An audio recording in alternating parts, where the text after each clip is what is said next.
Buenas noches con todos. Mi nombre es Delinda de la Cruz, soy reumatóloga del Hospital 2 de Mayo. Para mí es un gusto estar con ustedes y compartir conocimientos de reumatología. La dinámica de la clase va a ser lo siguiente. Primero vamos a desarrollar área por área las preguntas y las respuestas. Con su participación voy a estar leyendo el chat, ¿sí? Y al final, si tienen alguna duda, lo apuntan en un cuaderno para al final responderles, ¿sí? Porque a veces nos quedamos en una pregunta y nos extendemos demasiado en otra y no avanzamos. Entonces, primero acabamos con todo y luego vamos a las preguntas, ¿sí? Entonces, vamos a empezar. Listo, empezamos con bases en reumatología, con las primeras preguntas. En el lupus eritematoso, en el lupus cutáneo subagudo, es característica la presencia de anticuerpos. ¿Qué anticuerpos existe en el lupus cutáneo? Mientras me van respondiendo, ahí yo les voy orientando. Ustedes recuerdan que el lupus es una enfermedad sistémica que compromete muchos órganos, ¿sí? Todos los órganos, desde la piel, el cabello, hasta el corazón, el riñón, el pulmón, el cerebro, todo, absolutamente todo, ¿sí? Una de las manifestaciones es que afecta también la piel. Y dentro de las manifestaciones de piel existe un lupus cutáneo agudo, un lupus cutáneo subagudo y un lupus cutáneo crónico. El lupus cutáneo subagudo se caracteriza porque hay eritemas, acá vamos a ponerlo.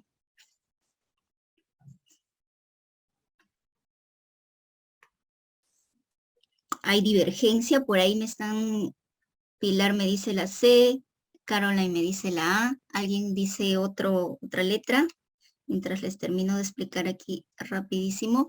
Entonces, lupus cutáneo. Existe el agudo, el subagudo y el crónico, ¿ya? Ustedes lo van escribiendo, ¿ya? El agudo es el rash malar, el que siempre hemos visto en la clase y lo que es lo más frecuente de ver. Es como si su paciente se hubiera echado rubor a la cara y se ve como un rash bien tenue. El subagudo son pápulas y también hay eritema.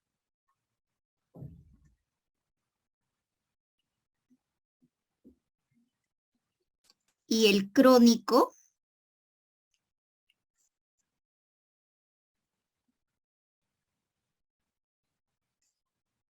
es el lupus discoide.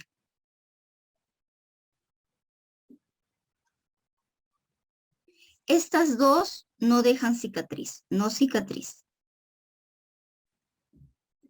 Y siempre en las tres aparecen en zonas fotoexpuestas, cara, cuero cabelludo, nariz, brazos. El discoide, sí deja cicatriz. Ya, entonces. Ahora, el lupus en general, el lupus eritematoso sistémico, cuya manifestación, uno de ellos es la piel, tiene marcadores. Tiene un marcador más sensible que es el ANA. Inclusive que, como ustedes saben, es criterio preliminar para el diagnóstico, según los criterios del 2019. Ahora, el valor positivo es 1 sobre 80 a más. Puede ser 1 sobre 80, 1 sobre 160, 320 y así sucesivamente multiplicado por 2 cada uno. Ahora, tiene anticuerpos específicos del perfil ENA, anti-DNADS, ¿sí? Doble cadena y el anti-SMIT, que son específicos para el diagnóstico de lupus. Ahora, existen otros anticuerpos en las cuales nos guía qué compromiso va a ser nuestro paciente, ¿sí? Por ahí me han dicho la A y la C, está entre la A y la C. Sí, bien. Les hago recordar, el anti-SMIT es un marcador específico para lupus en general, para su diagnóstico, es marcador específico. El anticentrómero es de la esclerosis sistémica, es un marcador de la enfermedad llamada esclerosis sistémica, variedad cutánea limitada, de la esclerosis sistémica limitada, ¿ya? El anti-Ro nos sirve para el diagnóstico del síndrome de Sjögren.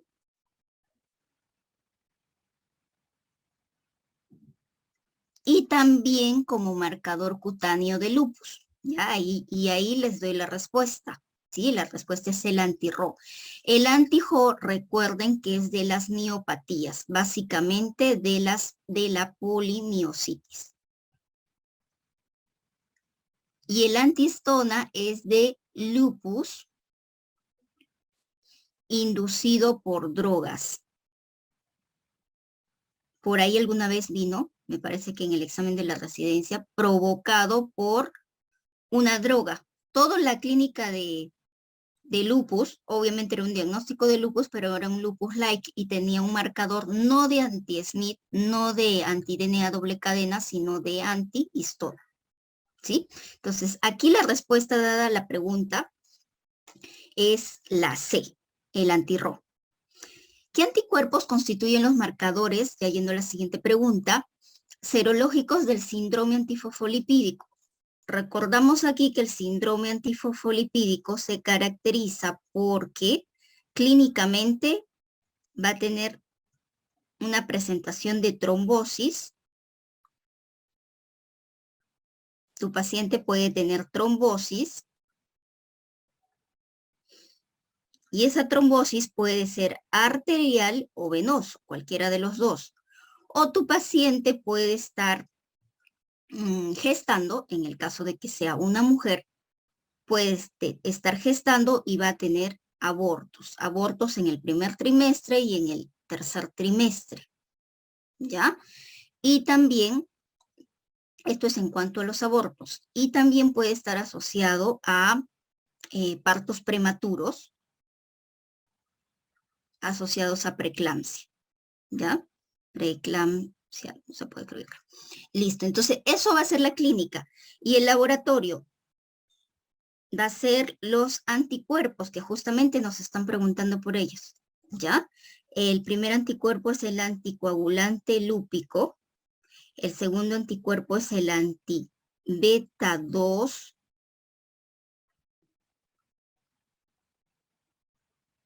Glicoproteína. Lo siguen escribiendo, por favor. ¿Sí? Y esta es inmunoglobulina G e inmunoglobulina M. Las dos tienen que pedir. Y el otro es el anticardiolipina. Esos son los 3 anticuerpos. Entonces ustedes dirán, ¿cómo hago el diagnóstico? Basta un criterio clínico, puede ser una trombosis arterial, más un criterio de laboratorio, ¿sí? A una densidad o dosificación moderada o alta, ¿sí? Porque a veces los anticuerpos están marcados solo de manera leve, tiene que ser moderada a alta. Pero aquí no te preguntan esos detalles, acá te dicen qué anticuerpos constituyen los marcadores serológicos del síndrome antifosfolipídico. Por ahí respondieron. En realidad, a ver, es el anticoagulante lúpico y la anticardiolipina. La respuesta es la A, ¿sí? Muy bien, muy bien, muy bien, chicas. Pilar, Fiorella, ¿dónde están los chicos? Veo chicas nomás aquí. Ahora, el anti-Ro y el anti-La, marcador de qué enfermedad inmunológica es. ¿Alguien recuerda? Ro y La. Ro es compromiso cutáneo de lupus. Y también les dije acá, ¿qué más es? Sjögren. Muy bien. El Ro y el La son marcadores del síndrome de Sjögren. ¿Ya? 2 puntitos acá. Ya, la virgulilla. Ahora, el anti-SSL70 y el anticentrómero es de la esclerosis sistémica. El anti-SSL70 es de la variedad cutánea difusa y el anticentrómero es de la variedad cutánea limitada. El anti-DNA y el anti-SNP son marcadores de lupus, pero hay que tener cuidado en su examen, por favor, desde ya les voy diciendo, tiene que ser el anti-DNA DS, que es doble cadena. El monocatenario no, es el de DS doble cadena. Y el anti-RNP es marcador de la enfermedad mixta de tejido conectivo, que es un tipo de enfermedad difusa de tejido conectivo que se caracteriza porque tiene un poquito de lupus, un poquito de miopatía, un poco de artritis, ¿sí? Y un poco de esclerosis sistémica también, pero tiene su marcador específico, que es el U1-RNP. Es U1, para ser más específico, RNP. ¿Ya? Listo, avanzamos un poquito.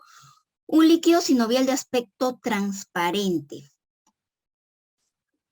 color amarillo pálido, con conteo hasta 200 leucocitos. Lupus neonatal, a ver, aquí me han agregado. Lupus neonatal también marcador RO, ya no se olviden. Ahí me ha aclarado Alexandra, para todos ustedes. Listo, vayamos a la siguiente. Leucocitos 200 de líquido, células con polimorfos nucleares menos del 10%, ¿sí?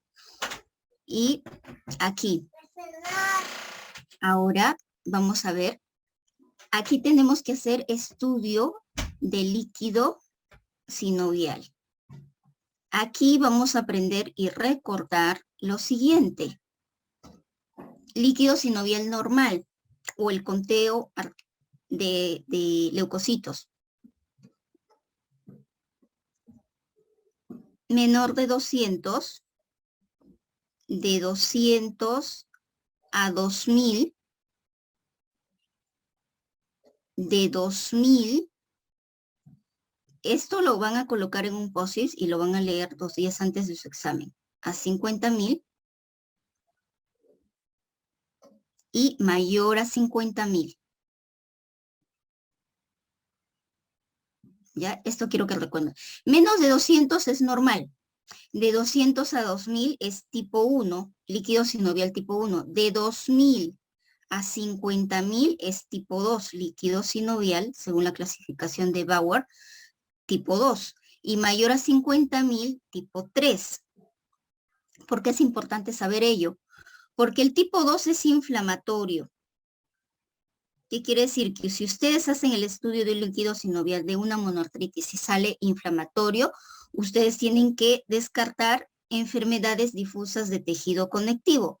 Y en este grupo, recordando, está el lupus, está la artritis reumatoide, está la esclerosis sistémica, está el síndrome de Sjögren y está la enfermedad mixta de tejido conectivo y las miopatías inflamatorias. Ahora, otro grupo inflamatorio, la enfermedad por depósito de cristales también. Otro grupo, por acá también las vasculitis.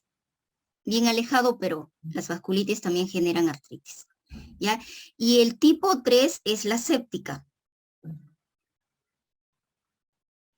¿Ya? Este tipo 1 es mecánico. Puede producirse por alguna actividad que haga el paciente o en una artrosis también. Y normal, pues, está totalmente es fisiológico. Ahora, recuerden también que el estudio de líquido sinovial se hace las 3C. El primero ya lo vimos, recuento celular, ¿sí?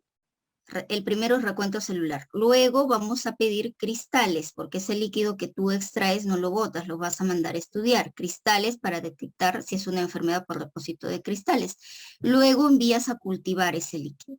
Y como tenemos en el país mucha prevalencia de tuberculosis, le vas a pedir también el BK y le vas a pedir algo importantísimo, porque hacemos estudio líquido sinovial porque nuestra principal preocupación es que sea una artritis séptica.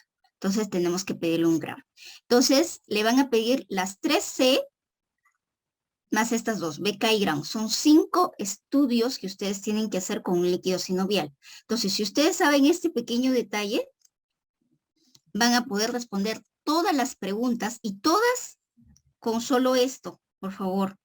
¿Sí? Todititas. Ahora van a ver otras preguntas en la parte de séptica, todas con esto. ¿Sí? Entonces, líquido transparente. Aquí hablamos de las características que vemos, ¿sí? En el líquido. Normalmente el líquido es cristalino, ¿sí? Amarillo pálido, como dice ahí. Si es turbio y es patológico y tiene una filancia, la filancia más o menos es de 3 a 5 centímetros. ¿Sí? Si la filancia es menos, significa que la viscosidad está disminuida. ¿Sí? Entonces, en este caso, no nos hablan nada de la filancia ni de la viscosidad, pero en otros casos sí les van a hablar. Entonces, en este caso, con 0 a 200 leucocitos, con tan solo saber este dato de recuento celular, ya están respondiendo la pregunta. ¿Sí? Listo. Los anticuerpos anticardiolipina se relacionan a qué? Aquí hablamos, ¿no? En la anterior. No sé si se borra. Aquí. El síndrome antifosfolipídico, características, trombosis, abortos y partos prematuros, ¿ya? Básicamente trombosis y abortos, acuérdense y subrayen esto de acá, trombosis y abortos.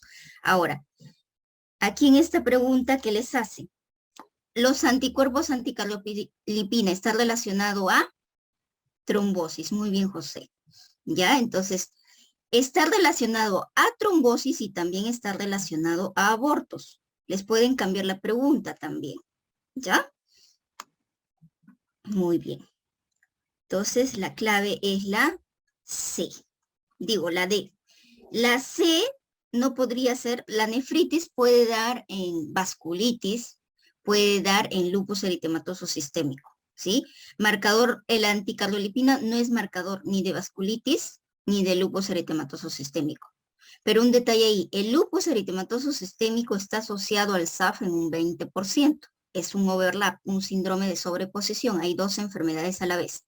¿Sí? Ahora, la siguiente pregunta. ¿Cuál es el examen auxiliar más útil para el diagnóstico de monoartritis tuberculosa de rodilla? El más útil. ¿Cómo yo diagnostico tuberculosis? Ya, biopsia de membrana sinovial, si yo le hago la biopsia, pues voy a encontrar bacilos ácido alcohol resistentes. Si le hago la radiografía, probablemente encuentre cavernas, quizá lesiones miliares en los pulmones, pero eso no me garantiza de que la articulación sea tuberculosis. Estudio líquido sinovial, sí, le puedo hacer las 3C, le puedo hacer el BK también, sí, en el BK salir. Radiografía de rodilla también le puedo pedir, me va a salir ahí unas lesiones en sacabocado, ¿sí? Resonancia magnética también, ¿sí? Ahora, pero ¿cuál es la clave? ¿Cuál es el examen más útil para el diagnóstico de monoartritis tuberculosa de rodilla? El más útil, mira, yo subrayaría biopsia y estudio líquido sinovial, porque esto es pulmón, esto es características inespecíficas que yo puedo encontrar, pero no es muy específico, pero la que es más sensible es la respuesta es la A. Ya chicos, cuando les dicen la más útil es la biopsia. ¿Sí? Bacilo ácido alcohol resistentes es más sensible hallarlos en la biopsia de membrana sinovial. Estudio de líquido sinovial, el cultivo es poco sensible, solo llega hasta el 50%. Listo, la respuesta es biopsia de membrana sinovial. Muy bien, Pilar. Con respecto a la artritis reactiva, todo lo siguiente es correcto, excepto reactiva. ¿Se acuerdan de la reactiva? La artritis reactiva forma parte de las espondiloartropatías seronegativas, que lo vamos a ver en un ítem más adelante. Excepto, ¿puede ocurrir después de una infección intestinal? ¿Qué dicen? Sí. ¿Puede ocurrir después de una infección venérea? Sí. El antígeno de histocompatibilidad HLA-B27 está frecuentemente involucrado. Si es una espondiloartropatía seronegativa, todas las espondiloartropatías seronegativas, y ahí quiero hacerles recordar que son 5, espondilitis anquilosante, artritis reactiva, de la que estamos hablando ahorita, artritis psoriásica, artritis asociada a enfermedad inflamatoria intestinal y la última que es la indiferenciada. Todas estas son oligoarticulares de presentación oligoarticular, inicialmente asimétricas, ¿sí? Y tienen marcador inmunológico HLA de histocompatibilidad B27. ¿Ya? Ahora, salmonela, yersinia, clamidia, ¿están involucrados? Sí. Campylobacter no está involucrado, ¿cuál es la clave? Ustedes que ya leyeron todo, porque al inicio me pueden responder todo. Tienen que leer todo bien leído y luego subrayar, excepto esto. Siempre la mayoría puede saber mucho, ustedes, pero en el examen, al leer muy rápido, pueden evitar subrayar el excepto, ¿no? Entonces, excepto, la respuesta en realidad es la E. ¿Por qué? Porque la artritis reactiva está asociada a infecciones previas, más o menos de 7 a 14 días, hay una infección previa por Salmonella, Yersinia, Clamidia o Campylobacter, cualquiera de esas bacterias, ¿sí? Y en la última te dicen que Campylobacter no está asociada, eso es totalmente falso, ¿sí? Todo lo demás es verdadero. ¿Qué característica define mejor el líquido sinovial en la artritis bacteriana aguda? ¿Cuál de todas tiene más de 50.000? Artritis bacteriana aguda, te están hablando de séptica. Entonces, lo primero que tienes que buscar, ¿cuál de ellas tiene más de 50.000? Esta y esta.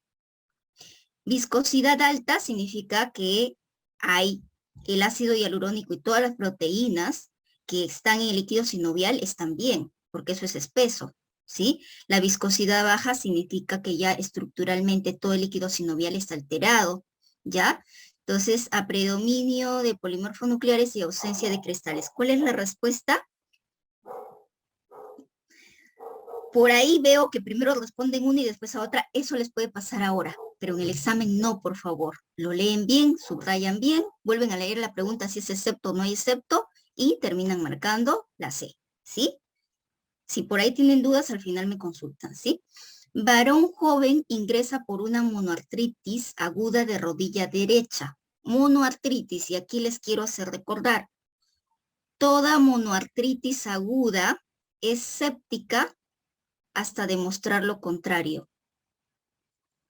Ya es séptica hasta demostrar lo contrario. ¿Ya? Entonces, ¿cómo lo demuestra? Haciendo la artrocentesis, que ya te dicen que lo hacen, obteniéndose líquido turbio, que no es un líquido normal, no es transparente, es turbio, que al estudio resulta ser piógeno. ¿Cuál es el germen más frecuente? El germen más frecuente, ¿cuál es? Si les hablan de la población en general y un varón joven, no les dicen características especiales porque cada grupo etario tiene un germen o a veces de acuerdo a la comorbilidad también, pero si no les hablan de esas comorbilidades, si les hablan de manera general, como muy bien lo están respondiendo, la respuesta es Staphylococcus aureus, ¿sí? Esto siempre ha venido, siempre va a venir hasta que lleguen a la residencia, así que no se olviden esa pregunta. En la artritis bacteriana aguda de rodilla, la conducta terapéutica inmediata, ¿cuál es?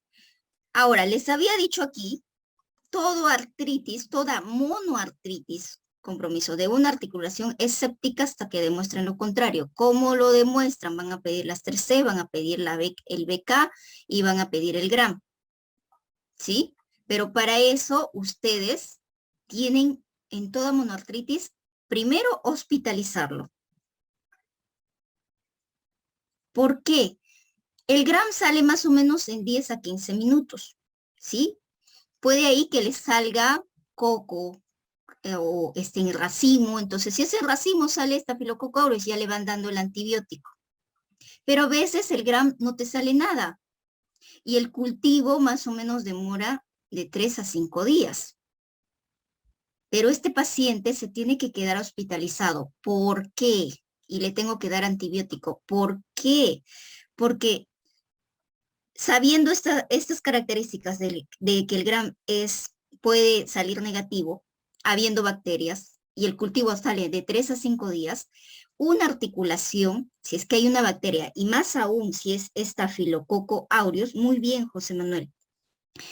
Si hay Staphylococcus aureus o cualquier bacteria, lo daña dentro de las 6 horas, que cuando ya llega el paciente, ya el cartílago está deslustrado, que es la primera manifestación clínica que lo podemos ver por artroscopía.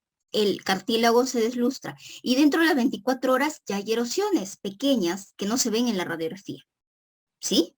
Entonces, Exactamente, para prevenir daño y evitar que tu paciente a los meses haga una artrosis que lo limite o lo incapacite, tenemos que hacer esto, hospitalizarlo y darle antibiótico.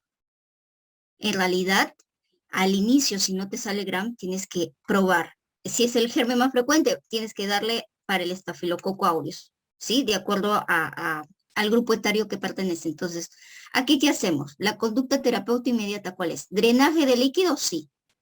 AINES también, pero vamos a ver cuál es la mejor respuesta. Antibiótico parenteral, sí, por eso se queda hospitalizado. Antibióticos orales, no. Antibióticos intraarticulares, no. Muy bien, están respondiendo ahí. Irrigación interarticular, no. La respuesta es antibiótico parenteral y drenaje. En realidad el orden es drenaje para el estudio líquido sinovial, el drenaje es la artrocentesis y luego el antibiótico parenteral. ¿Ya? Porque a veces le ponen al antibiótico. Luego, ya con el antibiótico le haces el estudio líquido sinovial y ya está con antibiótico. ¿Sí? La sensibilidad de tu cultivo va a disminuir. Entonces, primero el estudio líquido y luego el antibiótico. Pero eso es inmediato, así que no se preocupe. Entonces, la respuesta es la B. Mujer de 30 años que hace 2 meses presenta dolores articulares intermitentes. Mujer joven, 2 meses, decíamos en reumatología más de 6 semanas, ya se considera que es crónico. Entonces, aparentemente es una enfermedad crónica. Dolores articulares, ceden a los AINES. Ha notado baja de peso, sensación de alza térmica vespertina con sudoración parcelar. Hace 5 días dolor en articulación sacroiliaca. ¿Sí? Muy bien, por ahí están respondiendo. ¿Cuál es el probable diagnóstico? Ahí quiero que recuerden. Lo más típico es que ustedes recuerden la artritis brucelósica, la tuberculosa y por estafilococo aureus, ¿ya? La brucelósica, como bien lo dice aquí, afecta sacroiliaca, lumbosacra afecta. La tuberculosis que afecta, ¿recuerdan? Tóraco lumbar. Su caso clínico va a venir por ahí. Y la de estafilococo va a ser lumbar. Por lo general, como saben, en medicina nada es al 100%, pero a ustedes siempre les preguntan los casos típicos, clásicos. Muy bien. ¿Ya? Estafilococo aureus, predominio lumbar. Ya, entonces la respuesta muy bien lo hicieron, brucelosis. ¿Cuál es la conducta a seguir frente a la sospecha de artritis infecciosa? Ya lo hablamos. ¿Qué hacemos? Artrocentesis, antibiótico, muy bien, voy a ver si hay alguna otra respuesta. Radiografía de rodillas y analgésicos, claro que hago, pero no es mi mejor respuesta. Hemocultivos y reposo, ecografía de partes blandas. También le puedo pedir para ver si hay erosiones tempranas. Y muy bien, ahí están respondiendo TAC para las TAC de articulaciones y movilización. Sí, todo esto hago, pero ¿cuál es la mejor respuesta? La A, muy bien, la A. Varón de 25 años que acude por presentar flogosis de rodilla izquierda y tobillo. Entonces, son 2 articulaciones, es oligoarticular hasta el momento. Desde hace 2 semanas, entonces es agudo. Refiere haber presentado previamente ardor al orinar con presencia de secreción uretral. Sí, parece que tiene una infección ahí. Entonces, el estudio para gonorrea fue negativo. ¿Cuál es el tipo de artritis? ¿A cuál se refiere? ¿Cuál? Oligoarticular. El estudio para gonorrea sale negativo. La primera sospecha es negativo. Muy bien, están respondiendo. ¿Sí? Es reactiva. ¿Por qué? Porque previamente, acá dice, previamente, sí, ha presentado secreción uretral semanas antes, sí, días antes, una infección. Ahora, esa infección puede que la infección haya parado, pero los anticuerpos, ha generado unos anticuerpos que va contra la articulación con la membrana sinovial y el cartílago articular que hace que se inflamen. Esa secuencia de inflamación recién corresponde a una artritis reactiva. Y además es oligoarticular, recuerden que las espondiloartropatías seronegativas, la reactiva, una de ellas es la reactiva, da a varones promedio 40 años o más jóvenes también, en este caso te han puesto un varoncito joven, y es oligoarticular asimétrico, ¿sí? Rodilla izquierda y tobillo derecho, que han puesto ahí, ¿ya? Mujer de 19 años, sexualmente activa, en edad fértil, que acude por tumefacción de rodilla izquierda. Refiere sensación febril, mialgias, artralgias en manos y muñecas. O sea, la rodilla izquierda está hinchada, pero le duelen las manos y las muñecas también. Al examen destaca una lesión vésico-pustulosa y ligera tumefacción en rodilla izquierda. En la misma rodilla hay vesículas y pústulas. El procedimiento diagnóstico más orientador, siempre hay que leer lo que te preguntan específicamente, porque a veces hay dos tipos de respuesta muy cercanas. Más orientador y eficiente. Le puedes hacer biopsia cutánea, por supuesto. Cultivo de cervicuterino, por supuesto. Cultivo sinovial también. Estudio complemento sérico, no. Hemocultivo sí le puedes hacer. Pero ¿cuál es más eficiente? ¿Sí? Es muy sencillo, inclusive más específico, hallar la bacteria, haciendo que, en este caso, si es mujer, tiene, ahí te dicen, sexualmente activa. Eso es muy importante. Mialgias, artralgias, manos, muñecas, ¿sí? Lesión vesículo pustulosa. Esto te orienta un poco más, ¿ya? Entonces, ¿qué estamos pensando? En una, exactamente, como dice Mauricio, cultivo cérvico-uterino le vamos a pedir. ¿Por qué? Porque vamos a pensar que es una gonorrea que también afecta piel, ¿sí? Entonces, es más orientador y es más eficiente, ¿sí? En este caso. Entonces, la respuesta es cultivo cérvico-uterino. El examen auxiliar para realizar el diagnóstico precoz de osteomielitis. Ya nos estamos yendo a la osteomielitis. El más precoz, ¿cuál es? La resonancia magnética, ¿sí? Muy bien has respondido. La más precoz para osteomielitis es la resonancia magnética. Aparte que nos diagnostica, nos puede ayudar también a detectar extensión, ¿sí? De las lesiones. Existen tres formas principales de osteomielitis crónica. Sí, existen básicamente tres. La esclerosante de Garré, la periostitis de Ollier, ¿y cuál es la tercera? Muy bien, Alexandra. ¿Ya? Recordándoles, esclerosante de Garré, ¿sí? Es una osteomielitis que afecta huesos largos y lo que hace es aumenta la densidad de manera difusa en la corteza de los huesos, ¿sí? Por eso es esclerosante, se ve un poco más blanco, ¿ya? Y en realidad produce un dolor nocturno.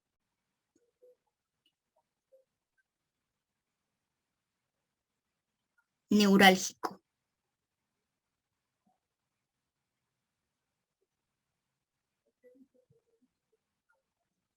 Listo.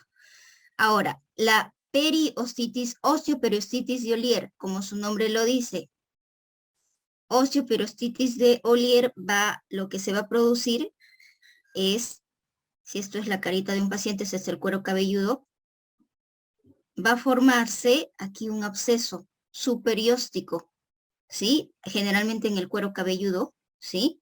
Y va a ser indoloro, es totalmente asintomático. Y el absceso óseo de Brody, ¿sí? Que es la respuesta, que es el tercero, el absceso óseo de Brody se va a caracterizar porque en el huesito se va a producir un absceso dentro, específicamente en la diáfisis, no en la epífisis que estoy dibujando ahorita, sino en la diáfisis. Y dentro va a haber un absceso, ¿sí? Y también va a haber dolor nocturno, ¿sí? Vayamos a la siguiente pregunta. Un líquido sinovial turbio, opaco, o sea, ya es anormal, escasa viscosidad, totalmente anormal, glucosa muy baja, más de 50.000 leucocitos y elevada concentración de proteínas. ¿Es característico de qué? Artrosis, condrocalcinosis, artritis séptica, sinovitis billonodular pigmentada, artritis postraumática. ¿Cuál es? Muy bien, ¿sí? Artritis séptica. Solo sabiendo el conteo ustedes pueden hacer el diagnóstico. Ahora, en la sinovitis billonodular pigmentada se llama pigmentada porque es netamente sangre. Va a salir sangre. El líquido sinovial va a estar rojo como la sangre. ¿Ya? Listo, avanzamos. Marque lo correcto acerca de la osteomielitis aguda. Osteomielitis aguda. ¿Es comúnmente causada por el Streptococcus pyogenes? Sí. El signo más temprano es falta para movilizar el miembro afectado. Sí. Usualmente afecta varios huesos, no necesariamente. Los cambios óseos son varios. Radiológicamente, dentro de 48 horas de comenzado los síntomas radiológicos, la radiografía diagnostica de los 7 a los 14 días de la evolución de la enfermedad. ¿Ya? O sea, es muy tardío. Dentro de las 48 horas, no. O es la gammagrafía o es la resonancia. Requiere terapia antibiótica usualmente de 10 a 14 días, un poco más de tiempo. Entonces, en realidad, ¿cuál es la respuesta correcta? El signo más temprano, como muy bien ahí lo han respondido, es la falta de movilización del miembro afectado. Y justamente en niños hay que tener cuenta eso. Dejan de mover la pierna, ¿sí? Ahora, vayamos a la siguiente pregunta. El hueso necrosado que debe ser retirado en el tratamiento quirúrgico de una osteomielitis crónica se denomina. Hay una osteomielitis y lo que tiene que hacer el traumatólogo es sacar toda la lesión necrótica. ¿Cómo se llama esa lesión necrótica? ¿Cuál es la respuesta? Secuestro, ¿sí? Es secuestro. El osteomielitis durante la segunda semana, ya durante la segunda semana de enfermedad, examen imagenológico con sensibilidad superior al 95%. Sensibilidad superior al 95%. Si te dicen sensibilidad y especificidad, la resonancia magnética, ¿sí? ¿Ya? Pero la más sensible en ese periodo es la gammagrafía ósea con tecnesio 99. Ahí quiero que entiendan. En realidad, lo más útil, salvo no tengamos, es la resonancia y la gammagrafía, en segundo lugar. ¿Ya? Ahora, la más sensible para esa oportunidad, si solo te hablan de sensibilidad, es la gammagrafía, pero si te hablan de sensibilidad y especificidad, es la resonancia magnética. La radiografía nos da signos muy tardíos. Obviamente, segunda semana de 10 a 14 días, más o menos, pero no es sensible. La radiografía es menos sensible y mucho menos específica, inclusive que la gammagrafía, ¿ya? Ahí preguntan, ¿la gammagrafía no es ideal en los primeros días? Sí, exactamente, y tienes mucha razón, Alexandra. En realidad, la gammagrafía detecta dentro de las 48 horas. ¿Sí? Solo que la sensibilidad y especificidad están, en algunos estudios dice que es superior a la resonancia, en algunos no, pero la mejor respuesta es, si te hablan y quieres diferenciar entre gammagrafía y resonancia, la respuesta es resonancia, como la pregunta anterior, ¿sí? Vayamos a la siguiente pregunta. En el adulto, el mecanismo menos frecuente en la producción de osteomielitis piógena, ¿cuál es? Osteomielitis piógena. ¿Cuál es la respuesta, chicos? Ahí. Heridas contusas abiertas, vía hematógena, heridas penetrantes, fracturas abiertas, incisiones quirúrgicas. ¿Cuál es la respuesta? La menos frecuente. ¿Cuál es? Es la vía hematógena. ¿Sí? Las demás son las más frecuentes. Mujer de 25 años, adicta a la cocaína, entonces usuaria de droga endovenosa, entonces esto ya me quiere hablar de una artritis séptica. Desde hace una semana, fiebre, rodilla derecha con aumento de volumen, limitación funcional, artrocentesis, líquido turbio, abundante polimorfonucleares, sale coco gram positivo en racimo. ¿Qué me está diciendo? Que es un estafilococo aureus en racimo. ¿Cuál es la conducta a seguir? ¿Esperar resultado de cultivo? No, para eso pido el GRAM que me sale dentro de 10 a 15 minutos y para tomar acción y ver qué antibiótico darle, ¿sí? Entonces, en realidad, esperar resultado de cultivo, no. Penicilina intraarticular, no. Observación ambulatoria, todo paciente con monoartritis se queda hospitalizado. Terapia con vancomicina, exactamente, muy bien ha respondido. La respuesta es terapia con vancomicina, esa es la respuesta.